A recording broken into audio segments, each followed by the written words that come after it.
የርቀት ጭቅጭቅን በስልክ ማቆም በትዳርሽ ላይ ሰላም አውርጂ። ሰላም አለይኩም ወራህመቱላሂ ወበረካቱ። ውድ እህቶቼ በ30 ቀናት የለውጥ ጉዟችን ዛሬ 6ኛ ቀን ላይ ደርሰናል። ከዚህ በፊት የነበረው ርዕስ ራሳችንን ስለመንከባከብ አስፈላጊነት ተረጋግረናል። ዛሬ ደግሞ የብዙዎቻችሁን ትዳር እየሸረሸረ ስላለው ትልቅ ፈተና እናወራለን። በትዳር ውስጥ የሚፈጠር የርቀት ጭቅጭቅን በጥበብ ማቆም የሚል ነው።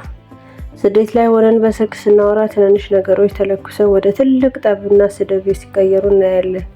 ይህ የሰይጣን መግቢያ ቀዳዳ እንዴት እንደምንዘጋ ዛሬ በጥልቀት እንነጋገራለን። የርቀት ጭቅጭቅ ለምን ይባባሳል? እህቶቼ በአካል ስንሆን የሰውየውን የፊት ገጽታና የአይን እንቅስቃሴ አይተን ንዴቱን መረዳት እንችላለን።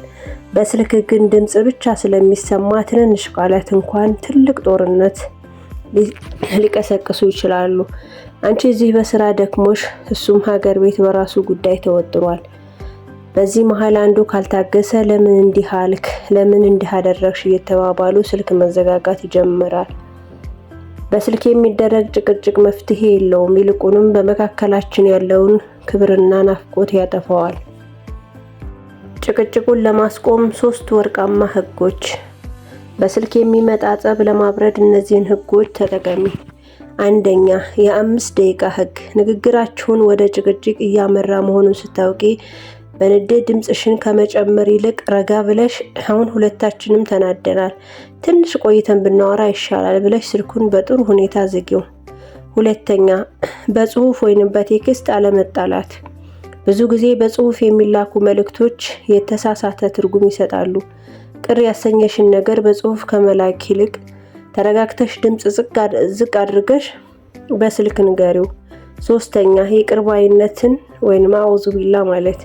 ሰይጣን በትዳራችሁ መሃል መግባቱን ስታውቂ አውዙ ቢላህ ሚነ ሸይጣን ረጂም በይ። ጥፋቱ የእሱም ቢሆን እንኳን ሰላምን ለማውረድ ስትይ በመጀመሪያ ይቅርታ ለመጠየቅ አትፍሪ። እህቶቼ በትዳር ውስጥ አሸናፊ መሆን ማለት መርታት ማለት አይደለም፣ ትዳርን ጠብቆ ማቆየት እንጂ። ዛሬ አንድ ተግባር ልስጣችሁ።